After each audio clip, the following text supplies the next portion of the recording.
Assalamualaikum warahmatullahi wabarakatuh. Perkenalkan, nama saya Sri Utari Ratnadewi dari Sekolah Tinggi Analis Baktiasi Bandung. Di sini saya akan mempresentasikan tentang nematoda usus 1, yaitu Ascaris lumbricoides dan Trichuris trichiura. Baiklah, sebelum membahas lebih lanjut, di sini saya akan menjelaskan apa itu nematoda. Nematoda adalah kelompok cacing parasit yang mempunyai bentuk tubuh bulat, panjang, silindris, tidak bersegmen, dan tubuhnya tertutupi oleh kutikula. Berdasarkan inangnya, nematoda dibagi menjadi dua, yaitu nematoda usus dan nematoda jaringan. Di sini kita tahu bahwa nematoda usus inangnya adalah usus. Cacing yang paling banyak ditemukan di dalam usus adalah Ascaris lumbricoides dan Trichuris trichiura.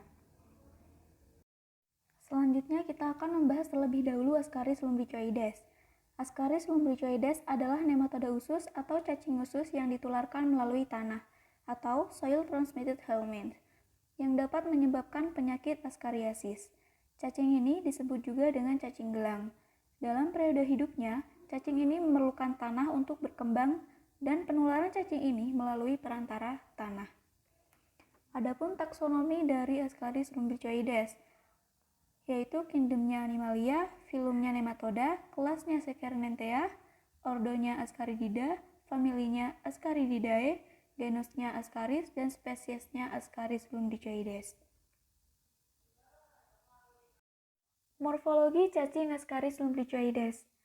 Cacing Ascaris lumbricoides betina berukuran jauh lebih besar dibandingkan cacing jantan. Kulitnya berwarna putih kecoklatan atau kuning pucat.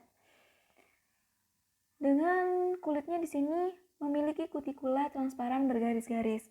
Pada hewan jantan, dekat lubang anal terdapat tonjolan yang disebut penjal sete untuk melakukan perkawinan. Pada cacing betina, lubang kelaminnya terletak di sepertiga panjang tubuh dari ujung anteriornya. Ukuran cacing jantan yaitu 10-31 cm dengan diameter 3 mm dan posteriornya melingkar. Kemudian cacing betina berukuran 22-35 cm dengan diameter 5 mm dan posteriornya lurus. Jadi teman-teman di sini kita dapat membedakan cacing jantan dan betina. Cacing jantan berukuran lebih kecil dibandingkan cacing betina dan yang dapat dibedakan lagi yaitu dari ekornya atau posteriornya. Untuk cacing betina, ekornya lurus, sedangkan yang jantan melingkar.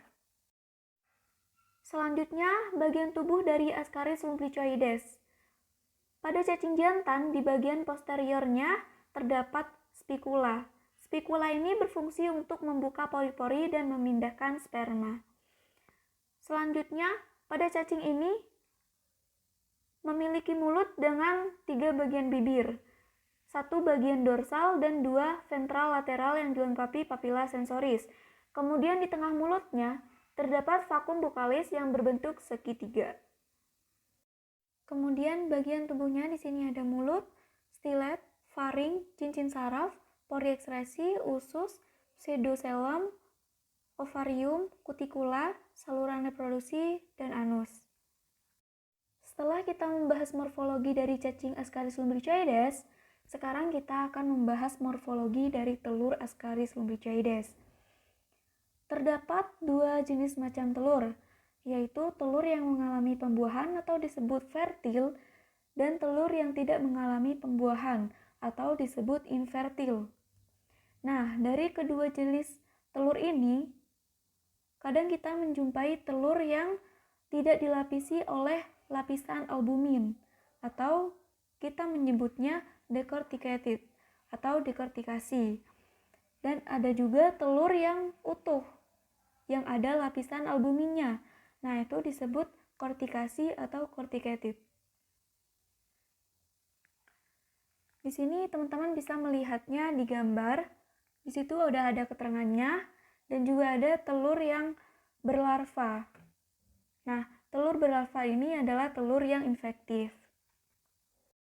Telur fertil berukuran kurang lebih 60 x 45 mikron, berbentuk oval, berdinding tebal dengan 3 lapisan. Lapisan pertama yaitu albuminoid, yang kedua vitelin, dan ketiga hialin. Telur fertil ini berisi embrio. Telur fertil ini terdapat dua macam, yaitu yang memiliki korteks disebut dengan fertil corticated, dan yang tidak memiliki korteks disebut fertil decorticated. Seperti yang sudah dijelaskan sebelumnya, bahwa telur decorticated yaitu bisa telur yang sudah dibuahi atau yang belum dibuahi, yang tidak memiliki lapisan pertama atau lapisan albuminoid. Lapisan albuminoidnya ini pada telur decorticated yaitu terkelupas. Penyebabnya karena kekeringan atau karena lemak atau bahan kimia dan lain-lain. Selanjutnya telur infertil atau telur yang tidak dibuahi, berukuran kurang lebih 90 x 40 mikron. Bentuknya bulat lonjong atau tidak beratur, dan dindingnya terdiri dari dua lapisan, dan dalamnya tidak berisi embrio, melainkan hanya bergranula saja. Kemudian telur berlarva. Telur ini berbentuk oval, memiliki dinding 3 lapis. Telurnya yaitu tidak lagi berisi embrio maupun granula, melainkan sudah berisi larva. Nah, telur ini bersifat infektif. Jadi, telur inilah yang dapat menginfeksi manusia. Ascaris lumbricoides dewasa hidup di dalam usus. Cacing betina mampu bertelur rata-rata 200.000 butir per harinya. Lalu bagaimana sih siklus hidupnya? Yaitu bermula dari cacing yang berada dalam usus. Cacing ini bertelur, kemudian telur ini keluar dari tubuh hospesnya bersama tinja atau feses. Apabila di tanah kondisinya menguntungkan dalam waktu 3 minggu, maka telur ini akan menjadi infektif. Apabila telur infektif tertelan oleh manusia, telur ini akan menetas menjadi larva rhabditiform di usus. Kemudian larva akan menembus dinding usus dan masuk ke vena atau pembuluh limfa. Kemudian ikut ke dalam sirkulasi darah, ke jantung, dan kemudian sampai ke paru-paru. Dalam kapiler alveolus, larva rhabditiform ini kemudian menembus dinding alveolus, masuk ke rongga alveolus, kemudian bergerak ke atas menuju bronkus.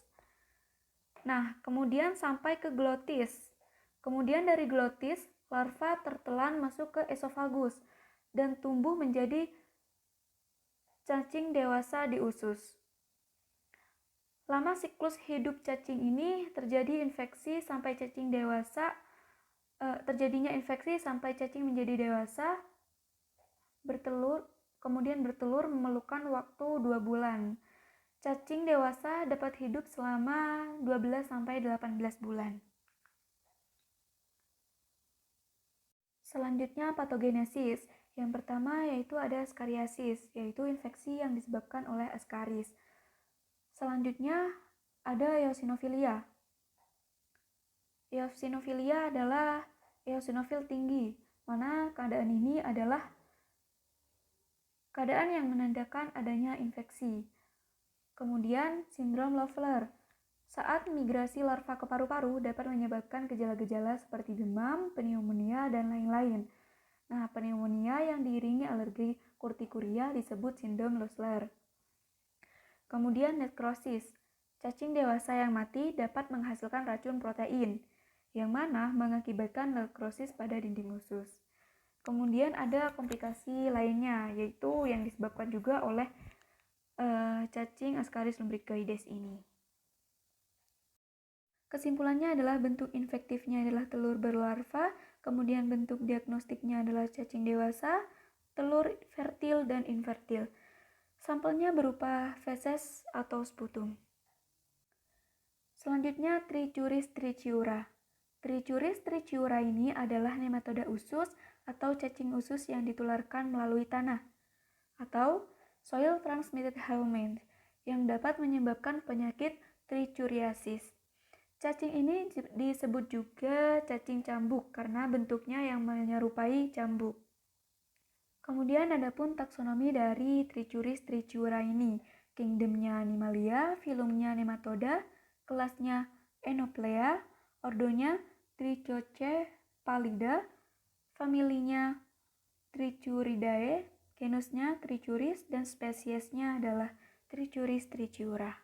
Kemudian morfologi dari Trichuris trichiura, yaitu anteriornya 3/5 panjang tubuhnya, kemudian posteriornya yaitu 2/5 dari panjang tubuhnya. Di sini ada perbedaan dari cacing jantan dan betina. Cacing betina berukuran lebih besar dibandingkan cacing jantan. Cacing jantan di sini berukuran 3 sampai 4,5 dikali 0,13 cm. Sedangkan cacing betina 3,55 dikali 0,17 cm. Kemudian cacing ini juga berbeda dari posteriornya. Cacing jantan posteriornya melengkung, sedangkan betina tumpul. Kemudian di sini ada gambar bagian tubuh dari Trichuris trichiura ini. Bahwa di sini cacing jantan juga memiliki spikula seperti pada cacing Ascaris lumbricoides. Yaitu spikula ini berfungsi untuk membuka pori-pori untuk memindahkan sperma. Kemudian kita akan membahas morfologi dari telur Trichuris trichiura. Bentuknya oval, ukurannya 50 x 23 mikron.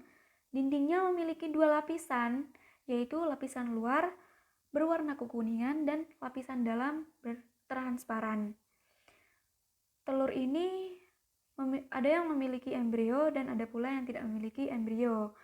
Nah, yang khas dari telur ini, yang dapat membedakan dari telur-telur lainnya, yaitu telur ini memiliki mucoid plak di kedua ujungnya. Nah, teman-teman bisa perhatikan di sini ada kedua ujung yang berbentuk lonjong itu namanya mucoid plak. Nah, ini adalah khas dari Trichuris trichiura. Selanjutnya, siklus hidup dari cacing Trichuris trichiura.